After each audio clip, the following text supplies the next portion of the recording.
Le suspect de la fusillade de Charleston, arrêté en Caroline du Nord au lendemain de son crime. Dylan Roof, 21 ans, était activement recherché depuis mercredi soir.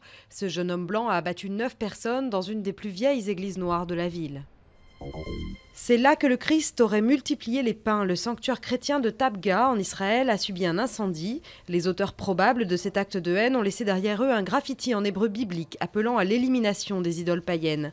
2 pièces du complexe entourant l'église ont été ravagées par les flammes, mais l'église elle-même n'a pas été touchée.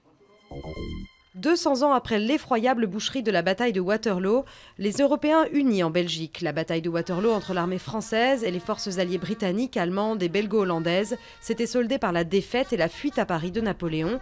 Le gouvernement français n'a pas souhaité commémorer en personne cette défaite historique pour l'Hexagone. C'est sa première apparition lors d'un déplacement officiel du président. Julie Gaillet, la compagne de François Hollande, a assisté à la commémoration de l'appel du 18 juin au Mont-Valérien. L'actrice, qui assistait à la cérémonie en tant que petite fille d'Alain Gaillet, compagnon de la Libération, est restée en retrait. C'est la foire internationale d'art contemporain la plus importante. Art Basel a ouvert ses portes jeudi, avec notamment en vente une trentaine d'œuvres du peintre Lucian Freud à la valeur inestimable. Parmi les visiteurs, des acheteurs de musées et des amateurs éclairés, mais aussi de nombreuses fortunes en quête d'un bon placement.